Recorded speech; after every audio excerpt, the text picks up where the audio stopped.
qachon pardani bunaqa yuvmang, bu pardani bo'g'ilib qolishiga sabab bo'ladi. Men sizlarga pardani to'g'ri yuvishi ketma-ketligini ko'rsataman.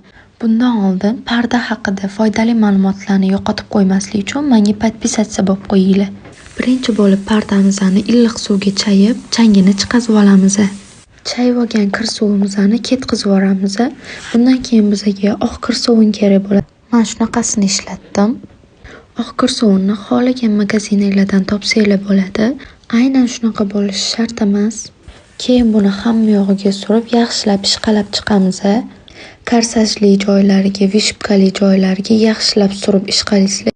Pardadan chiqayotgan kirni qaranglar. Ishqalab bo'lgandan keyin shunaqa bosib kirini chiqazib yuborasizlar. Keyin bu kir suvni ketkizib yuborib, bitta yaxshilab pardani chayib yuborasizlar. Endi pardamizni ivitib qo'yamiz. E'tibor beringlar, suvimiz qaynoq bo'lishi shart. Men har doim shu sredstvadan foydalanaman. Bu bo'g'ilib qolgan pardalarni oppoq qilib oqartirib beradi. Buni korzinka yoki optim magazinlardan topsanglar bo'ladi. Qaynoq suv solganimizdan keyin bundan o'zini qopqog'ida ikkita qopqoq sovuramiz. Mana ko'rinishini yaxshilab ko'rib olishinglar mumkin. Ujuz solishim bilan shunaqa kir chiqarishni boshlayapti, qaranglar. Agar siz ham parda shunaqa bo'g'ilib qolgan bo'lsa, shu sredstvadan foydalanishingizni maslahat beraman. Bu pardangizni yengidek qilib oppoq qilib beradi. Bu bo'lsa pardamizni posle holati, qaranglar qanaqa oppoq bo'lgan. Men sizlarga 100% ayta olaman.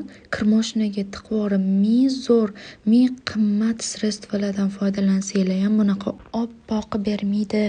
Pardalarni men ko'rsatgandagi to'g'ri ketma-ketlikda yuvib, to'g'ri foydalansanglar, shunaqa oppoq bo'lib ko'p yillarga xizmat qiladi. Mana endi pardani kir moshinaga solsanglar bo'ladi. O'zingizlar ishlatadigan parashok, konditsioner yoki kapsula solib, 1 soat kir moshinada yuvib olasizlar. Zashitka bilan ham xuddi shu ketma-ketlikni qaytarasizlar. Birinchi changini chiqazib yuborasizlar, keyin kir sovunda ishqalaysizlar. Oxirida shu oqartiradigan sredstvani solib, ivitib qo'yasizlar. Keyin kir moshinada yuvib olasizlar.